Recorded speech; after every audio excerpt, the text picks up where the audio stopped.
It's Friday here on Outpost Unknowns. You know what that means, everybody. We are exhuming the X-Files once again, one excellent episode at a time. I don't think, Jeremy, we've seen any episodes in season 2 that we've thought sucked, right? They've No. all been pretty good thus far. Yeah. It's such a rare treat for everything to be good, and yet so far everything's just been solid. Yeah, much better than the first season thus far.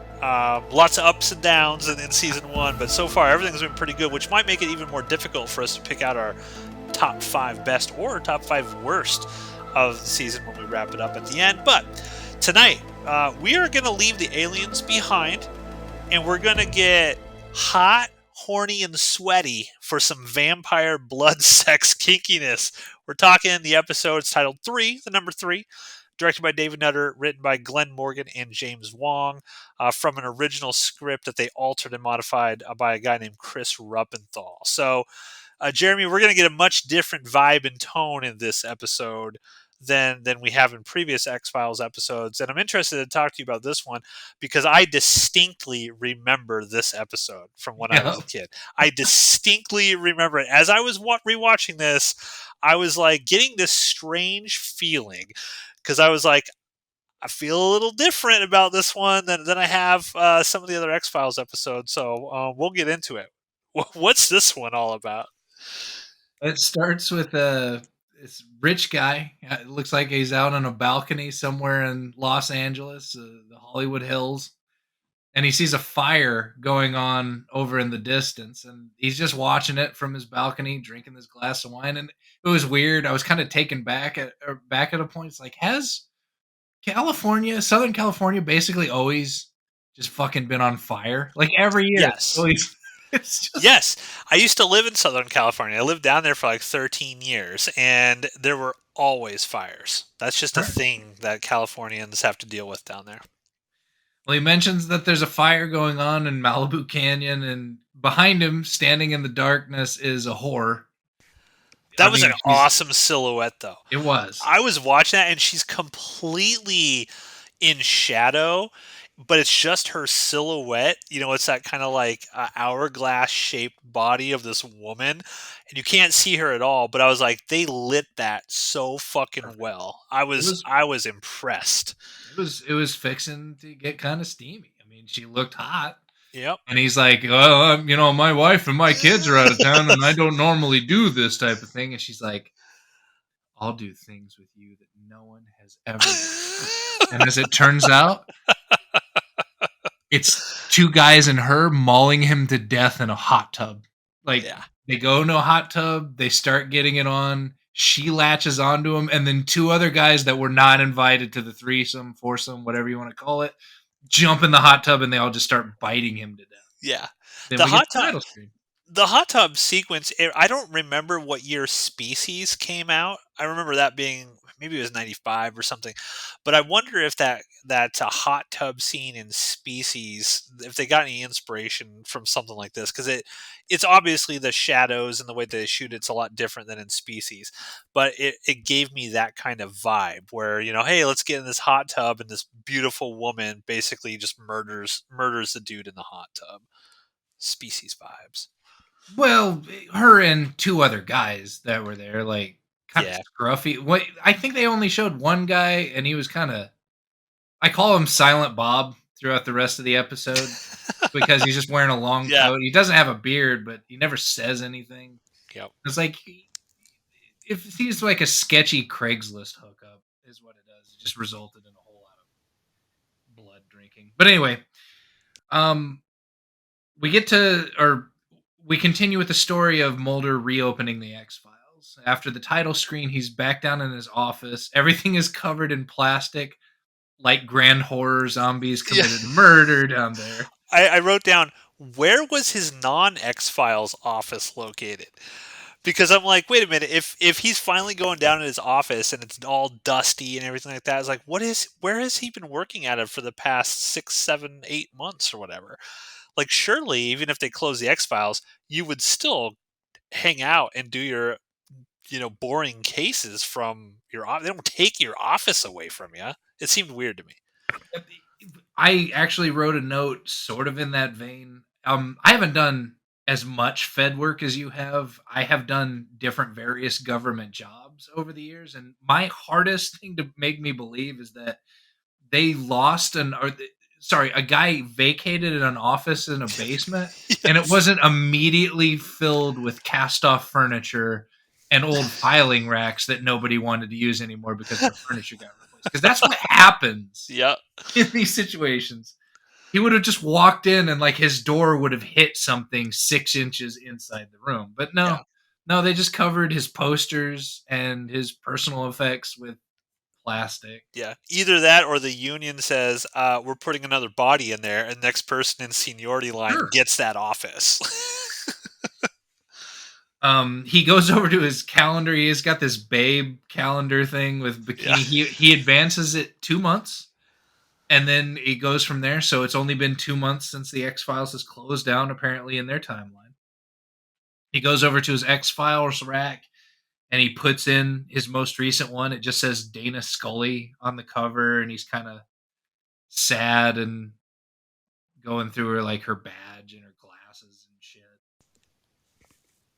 And then they zoom in, like they showed the cross in the previous episode very closely when he was handing it off to Scully's mom, and she said no, hold on to it. And then they do it immediately at the beginning of this episode, and it's a different cross. Don't know if you Yeah. noticed, but Yep. yeah, it's not the same cross. Somebody in the prop department fucked that one up. So then we get to Los Angeles. Mulder shows up at this site. Like, he apparently wasn't even invited to it because the cops started giving him grief. But then he just starts rattling off stuff about this particular murder. It's like, I've been Yeah. following. These guys have been showing up month after month after about every 3 months or so.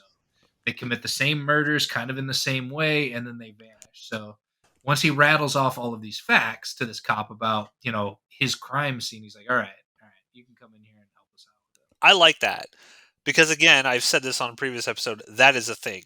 Jurisdiction is a thing. The local police departments stuff. They do not like the feds coming in and swooping in. And the guy even says, like, "Hey, this is L.A.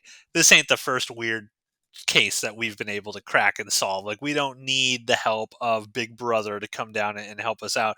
But then, like, Mulder just, like you said, rattles off all this information. Like, all right, man, you can help. We can't give you any resources, but we love your help. And so Mulder wasn't. He made it a point to let him know he's not here to swing his dick around. Right. He's just there to do the job. And he knows that part of their MO is somebody, or they all want to be near blood, whether it be a blood bank or a hospital or something in that capacity, so they have access to it. And so he starts or calling around pretending to be an HR department until he finds that, yeah, somebody that's in under a fake name or has just recently started working at a blood bank over here, and he goes to immediately bust the guy. They go down in this creepy basement. um One of the maintenance men was carrying a box of light bulbs, almost gets shot by Mulder on the way down. He's like, hey man, the fucking creep down there just keeps breaking all the light bulbs. And then he goes down to the basement, finds this dude in a meat cooler just slurping on a Yeah. on a pint of blood. Like when he throws one at Mulder and it splashes on the wall behind him. Almost gets away, doesn't get away, ends up busting him. And then what happens? Well, they go down. Or Interrogation. I wish I would have written the joke down because I write smartass Mulder is back! Exclamation point. There must have been a joke. I wrote it down. So when he's I think if this is the one that you're thinking about, he's interrogating this guy. What is his name? John or something, like the Yeah. vampire Okay. John. And this actor was really good as this character. By the way, he was just like really into it. He's like, I'm a vampire or whatever. And he asked Mulder, he's like, don't you want to live forever? And Mulder's like, not if drawstring pants come back into Yeah, style. that's it. It's like, all right, we're getting Mulder. He's coming back slowly but surely. And so Mulder mentions that he doesn't sleep anymore. Apparently, he doesn't sleep at all, and he didn't even check into a hotel when he went out there to LA because he's just gonna remain awake until Scully is found. He puts the so-called vampire in a room where sunlight is shining through very brightly, but not quite where he is at. But if he refuses to talk to him after a few hours, the sun is just going to be on him. And so he walks away. He just thinks he's a fucking nutter. He doesn't think he's an actual Yeah, vampire. he mentions in the interrogation, Mulder's like, oh, because he's throwing out just some generic vampire lore type stuff, and he's like, oh, I'm sure you can't be seen in mirrors either. And Mulder's like holding, like it's very obvious. He's not trying to like hide it. He's like holding up a mirror to this guy, and the guy's like, I can't be seen in mirrors when we could clearly see him in a mirror. And so Mulder, yeah, you're right. He just thinks he's some sort of nut job crackpot, and he's going to use the sun hitting him as the way in which, force him to talk because, oh, really? The sun's not actually going to bake this guy to a crisp. And then the sun bakes him to a crisp. It starts hitting him in his keds, and his keds catch on fire. And then all of a sudden, he catches on fire. And then the next scene, there's just this charred corpse inside of this room. And Mulder's like, well, I guess I was wrong. I wrote this down when Mulder's talking to this doctor or whoever that guy was in there. I fucking love this because, like, this doctor is like freaked the fuck out, right? He was like, this guy just like spontaneously combusted when the sun hit him. That's not normal. And Mulder just nonchalantly starts talking about all of these like vampire legends and stuff. And he's like, huh. I hadn't even thought that something like that could actually exist until just now. And the doctor, he's essentially saying, I guess vampires are real. My bad. This doctor goes, you're really upsetting me on several levels. Yeah. It's so funny. I love it. I Just absolutely wasn't love taking credit for it. Like, I'm not responsible for this fucking charred body in here. How was I supposed to know? But they do see some sort of ink stamp on what little of this guy's hand it wasn't charred, and this doctor like pulls out a lamp or something, gets real close, and noticed that it's a stamp for a club herpes. What I wrote down. Club Tepes. Tepes? Oh, Club Herpes. Yeah, club herpes. That would be a better title. Oh my god. What? I hear a phone. Is that me? I'm sorry. Oh, you're fine. This makes good radio. Oh, all right. So immediately, Mulder goes over to Club Herpes, and it's like supposed to be this industrial style goth club. And I don't know, was this pre Marilyn Manson? Was the first question that came to mind? Because they're playing like honky tonk, industrial honky tonk in there. Yeah, Marilyn Manson, I think his first album came out in '93. So it would have been around the time of Marilyn Manson. He hadn't made it big yet. He certainly wasn't a big deal. Sure. Well, as far as goth clubs go, it sucked. Like, there was just people dancing around, and most people were just chilling and just kind of looked, fairly normal. It wasn't. We've seen goth clubs in other shows where you got the leather and the spikes and the face paint and the black eyeshadow and shit, and they didn't go through a lot of trouble for this one. And Mulder tries to seduce the first skank that looks at him, which is just.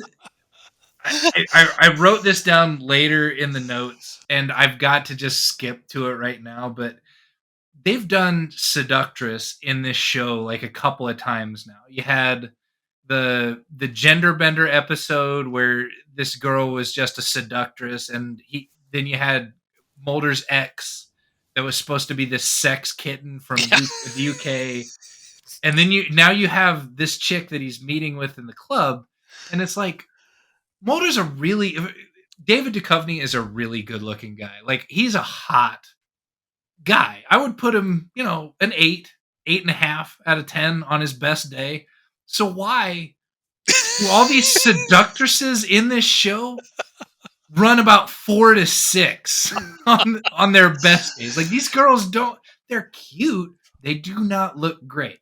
Going back I will point out, which might blow your mind, David Duchovny was dating this actress at the time he made this. So to there you go. He's just dipping it and everything. All right, all right. Well, she didn't look good. She looked vampy a little bit because she was pale and had very, very red lipstick on. He tries to, and it was funny. I remember that AIDS and the AIDS scare used to be a Yes. thing that early in the 90s, but she pricks her finger and is about to feed it to him, and he just straight's like, hey, don't you have AIDS? Or He goes, AIDS, aren't you afraid? And and then she's she's like, like, I wish I could die. and then walks away from the guy, and then just walks up to this poor Asian dude, and just sticks her finger in his mouth because he's down. Yeah. And so he follows this girl because he immediately is suspicious of this seductress, that this is the chick of the three, because he knows that there's two guys and one girl in this trio of killers that are running around the country that he's been chasing. Pretty sure this is the chick. So he goes to this hotel. It has something to do with the sun god Ra, and he ties it into somebody that calls himself the sun. And then goes the first window that he goes to that has boxes stacked neatly underneath it so he can climb and look in just happens to be the hotel room that she took this Asian guy to. You And know what she's this just, reminded me of? what's that? This reminded me of Who Framed Roger Rabbit. When Bob Hoskins goes up and he gets up on top of those boxes, he looks in, and Jessica and Roger are playing patty cake, or Yeah. Jessica and that other dude are playing patty cake, and I was like, Mulder's creeping and he's peeping. Yeah. Well, I mean, he likes it. He was trying to get. He wasn't watching the show long, but she's sucking this dude off, like wherever they are, because her head is down there, and Oh then yeah. he gets noticed. He gets chased outside by this Asian guy, and then the worst line in this show, period, gets delivered. This Asian guy like starts beating Mulder up, and he's like, "We're two consenting adults." Oh god. Yeah. So It's he funny. It's funny. and he goes back in. He goes back in to see the chick, and there's this like dessert cooler behind him. He's like, "I chased him away. I told him that we were consenting adults." And then he sees this dessert cooler behind him, just starts munching on this strawberry, and then he gets jumped and bitten into, just like the guy in the hot tub did. Poor So guy. we get to the police are in this area. Apparently, like it wasn't even a hotel room at the Raw Hotel. Like he was in the kitchen in Yeah. the pastry chef area or something He like was that. walking around looking for her because he couldn't find her. She wasn't there when he went back in there, and so he started walking all over the place trying. He's like, "Kristen, Oh, Kristen." so she wasn't giving him a blowy in the kitchen. Well, she might have been. Oh, Like she might have been blowing him in the kitchen. He left to beat up Mulder because Mulder was a peeping tom, and then goes back in and she's not there. So he's like wandering around, like calling out her name, like, "Where'd you go? I'm raring to go." Because he says something now. He says, "Now it's my turn." That's his line. He's like, "It's my turn now." So she was doing something to him. and then yeah, it's time for her blowjob. And then he gets jumped, he gets bitten. Then we get to the police investigating it. Mulder shows up. It was weird that he's like, they say out loud they cut the power. It's their MO. And it's like, no, because he got jumped in front of a working lit refrigerator with strawberries in it. Like, did they eat him? Bite him up a bunch, suck his blood, and then cut the power? Like, what fucking sense does that make? Yeah. But he finds this girl's name. He remembers that her name is Kristen. Apparently, she moves from community to community where all these murders take place and never changes her name. They find that she has this really swank house. Like, they show up to the front door, they barely knock. They like, it almost seemed like they didn't actually have permission to shoot there because they don't beat on the door. They just kind of rub it a little bit. And then they unlock the door, they go inside. The Kristen is not there. as they're searching the place, he goes into the oven, and this is I didn't remember this episode until this part because he takes this bread loaf pan out of the Yes. oven and opens it up, and it's full of blood. I'm like, that's fucking disgusting. I wrote that. And That's my note. My note is blood in the bread grossed me out as a kid. yeah, And it is so, I mean, he digs his thumbs into that bread and pulls it apart. And it's just like, it's like I was like, it was and so gross. it was that Yeah. part that took me back to my childhood. At that point, it's like, oh yeah. And he mentions later on, he's like, he could tell it was hers, whatever, because like one can protect yourself by eating bread filled with blood, in Eastern vampire lore or something like that.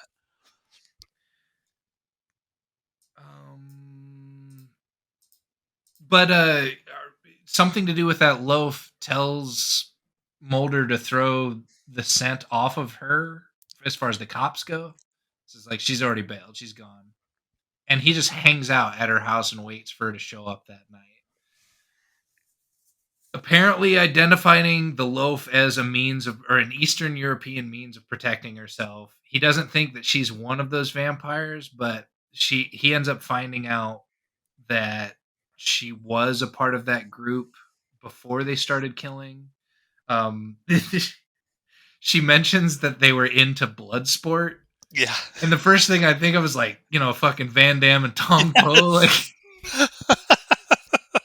we're into blood sport.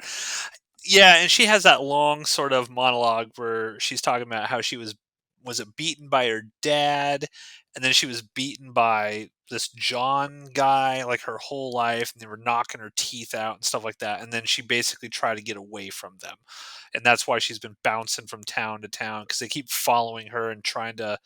Are they trying to turn her, right? They're trying to make her one of them, living forever, but she's uncomfortable with the fact that they keep murdering all these people. and then she successfully seduces Mulder, and they go to bed together. Oh, And that but outside the shaving scene. window, It's a shaving oh scene. god, yeah. He says, well, no, he tells it because he hasn't been sleeping. He has that stubble all over his face, and says, you need to go get cleaned up. There's no hint of sex at that point outside of just the vaguest versions of it. But he goes, he shaves, he cuts him. No, she takes over She and starts she shaving cuts him him. because there's no mirror in the bathroom. Yeah. And And she so, doesn't like how she looks. but he has like 90% of his face done with no mirror, and she just shows up and immediately screws the pooch and cuts his throat a little bit. So Gotta she get that. There's all that romantic piano music. It's very hokey. It's if you know what it feels like. It feels very Red Shoe Diaries. I could feel like David Duchovny's probably like, I'm gonna play this like a Red Shoe Diaries episode. okay, so yeah, she tastes his face. It probably like there's a little bit of blood and a little bit of shaving cream, so it probably tastes like blood and Irish Spring together, just soapy. But they go to bed, and outside the window is the guy that got burnt up in the sunlight earlier, and he is sweating his ass off. Like, there were wet, sweaty dudes in the previous 2 episodes, but this guy is fucking soaked. My note here is Mulder bangs the vampire girl as the really, really sweaty vampire watches. He is just dripping. It's like a river of sweat coming off this guy's face. And then, okay, so he's hanging out outside. Eventually, they stop having sex. The son, or the guy that got, I get, they don't ever name him. I don't think they just. He's just the son. One's the father, one's the son, and one's the Holy Spirit. Right? Yeah. Who's John? John is the one that gets burned up, right? And then Okay, I thought so they don't mention the father's name. Silent Bob is the father. Silent Bob, yeah.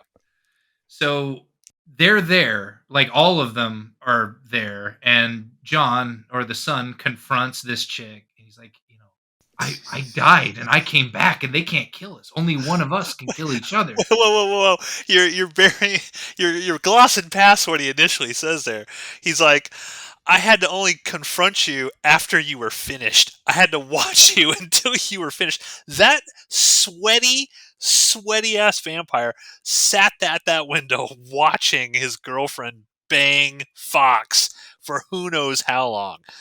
And to me, I'm like, God damn, that is creepy.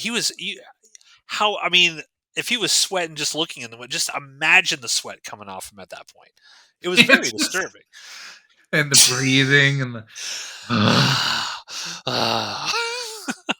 but he's confronting this girl. He's like, it's true. The vampirism is real. We can live forever. And as far as the audience felt like, well, how I felt is, yeah. I mean, this guy was a crispy critter. He was fucking dead, and Yep. now he's sweaty, but he's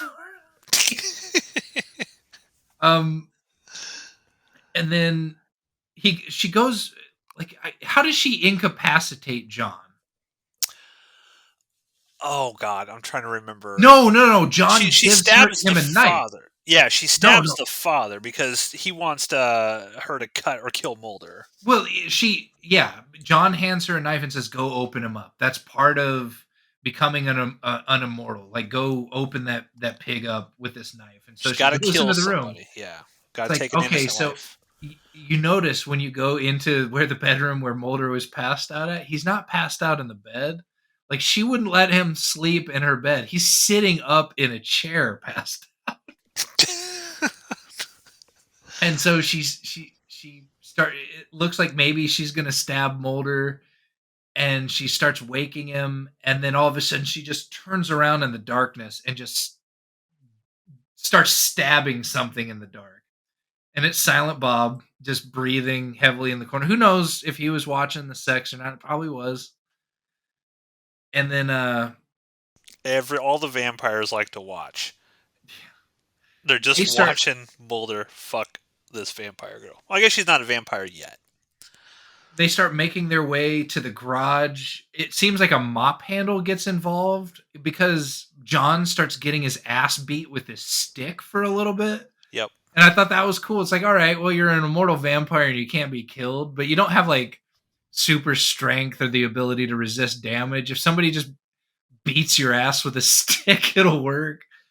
She gets out to the garage, and that's when you find out that she was never the female, the seductress at the very beginning of the episode, that it was some other chick who, for some reason, is even less good looking than she is. they they they do, like, they kill her by poking her head, like, stabbing her through the back of a head by this long dowel rod that's hanging off the garage wall. They get in the car and leave. Or no. She does. She does. Because Mulder overpowers John and like handcuffs him or something to something. And then he's like running out, and then she drives off, and Mulder goes like running, sprinting out after her, and then suddenly she's back in the house. And Yeah. that's something that I actually wrote here. I wrote, Kristen drives away, causing Mulder to run out of the house. How the hell did she get back to the house so fast? At first, I was like, oh, did she just turn into a bat and fly over there? But I'm like, well, she's not a vampire yet. So how did this happen? It was poorly constructed how they got. It was conveniently they were separated. Don't think about it too hard. They separate, and then let's get Mulder away from the house for reasons that are kind of dumb. But he's at the car and she's not. So she pulls out a single tank of gas from her garage, starts pouring it over the house. And the guy's like, "You can't kill us. You're not one of us. And like, you have to do all of these things to become us first, including kill somebody." She's like, "Well, I'll just kill myself, and that'll count. Yeah. And then you'll get killed too." And I've tasted the blood of a believer.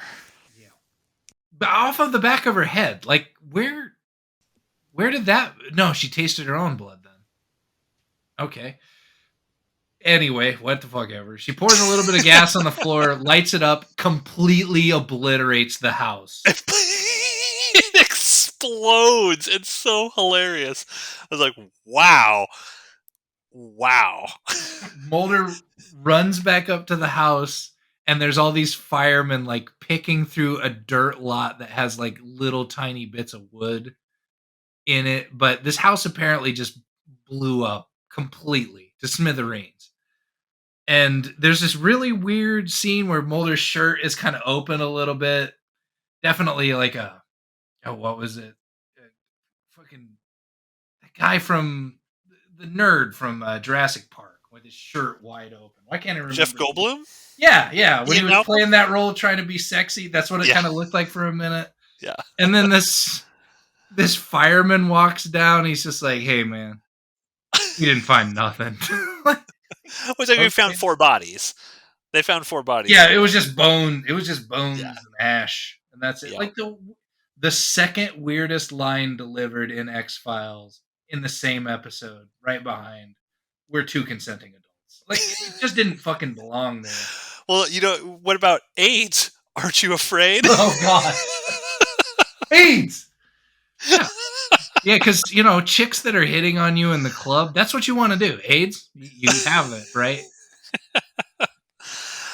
Yeah, so that is 3. Jeremy, your thoughts. Did it bring the sexy for you?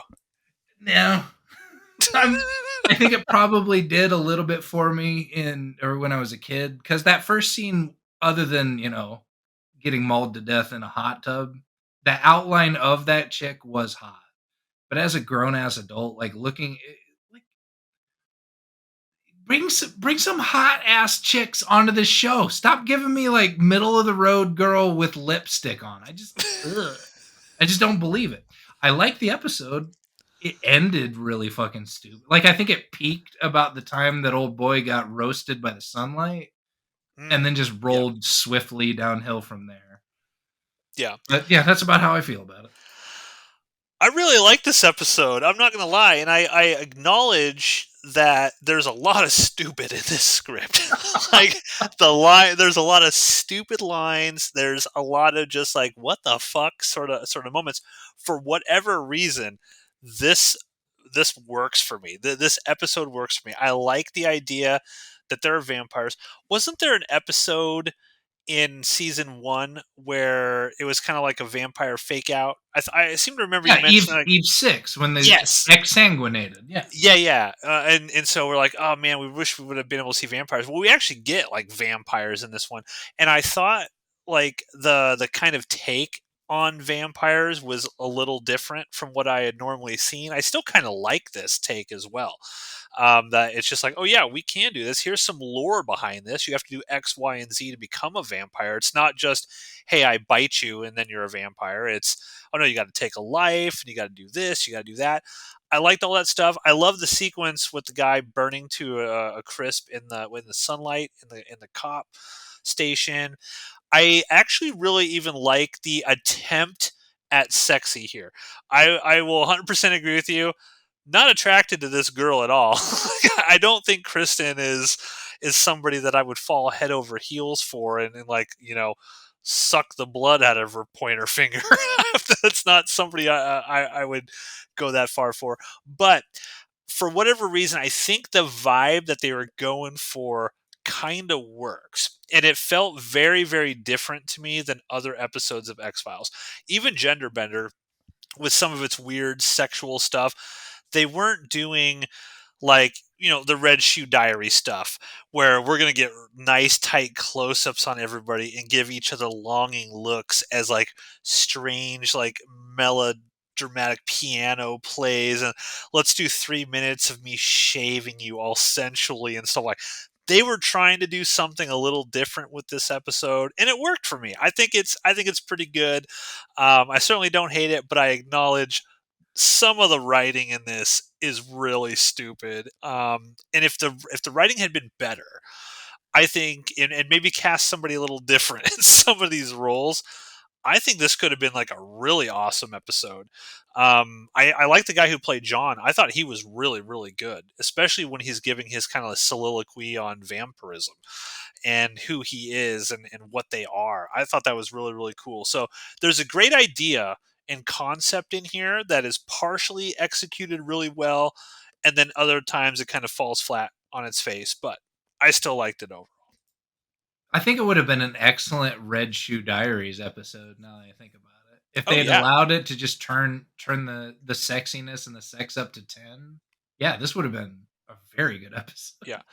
I noticed, by the way, as I was scrolling through Tubi, I think it was a month or so ago, Red Shoe Diaries, the complete series was on Tubi to watch for free. And I was like, do I fire this up? Just start watching this. Yeah, Because I know David Duchovny's in, I think, season 1, maybe even season 2 of it. yeah. But yeah. And he So, has a sex scene towards the end of one of them as a season capper, and just grab a box of tissue and enjoy. there you go. I mean, we've seen him in a Speedo. We get to see as much David Duchovny as we need to see. It's all there for your viewing pleasure for free. So, some of the interesting tidbits about this episode.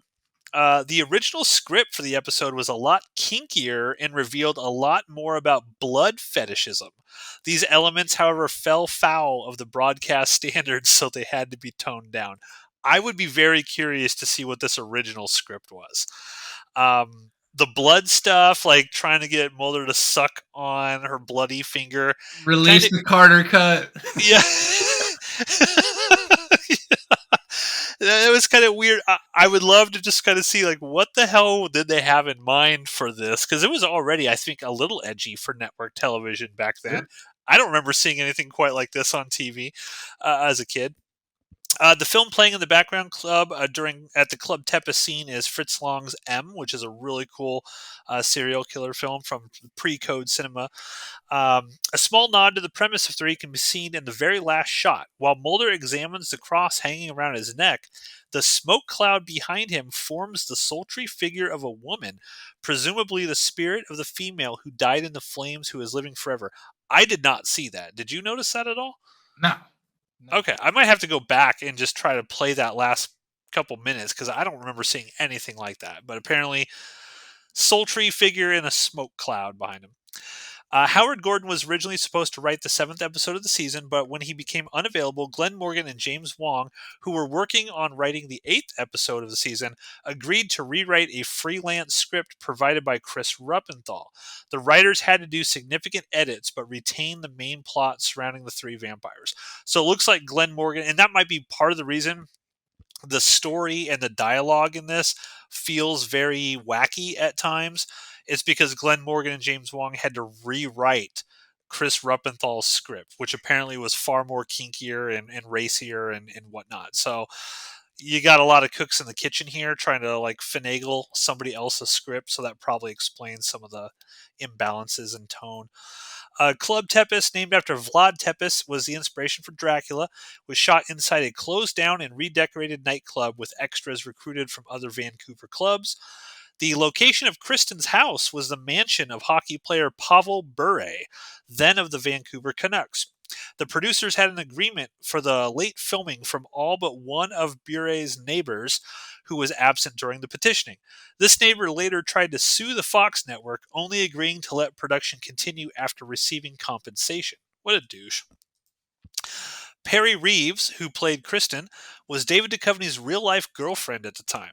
Speaking of Mulder's possible sexual encounter with Kristen, series creator Chris Carter said, quote, "I thought, this guy's a monk. Let's let him be a human, especially in Scully's absence. It seemed like a perfect opportunity to do it," unquote. Duchovny had previously acted alongside another real-life girlfriend, Maggie Wheeler, in the first season episode Born Again. Gillian Anderson is absent from this episode as she was on leave to give birth to her daughter Piper at the time, and this was the first episode in which Scully did not appear. So there are your tidbits of information from 3. Would you say this is the weakest of all of the episodes this season? Yeah, I still enjoyed it. Let me flip back through because I don't think it was the weakest. I want to say second or third episode. So we've done Dwayne Barry. We've done all the way back. Yeah, so I gotta scroll Blood. too. Blood was a weaker episode. Okay. Yeah. I'll agree with you there. So yeah, again, we like this episode. It's cool. It's a little weird, little sexy, little horny. If you're into that, be sure to leave a comment. Tell us what you think of the episode 3. What did you feel? when you watched this. Did you feel the tingles, or were you just kind of ooked out by AIDS? Aren't you scared? So next week we are going to be talking about the episode One Breath. So we are going to, if you listen to last episode, we were sort of talking like, wow, we are quite shocked that Scully's back so soon. Well, Scully's back next week in One Breath, and we are going to talk about that. See you next Friday, everybody.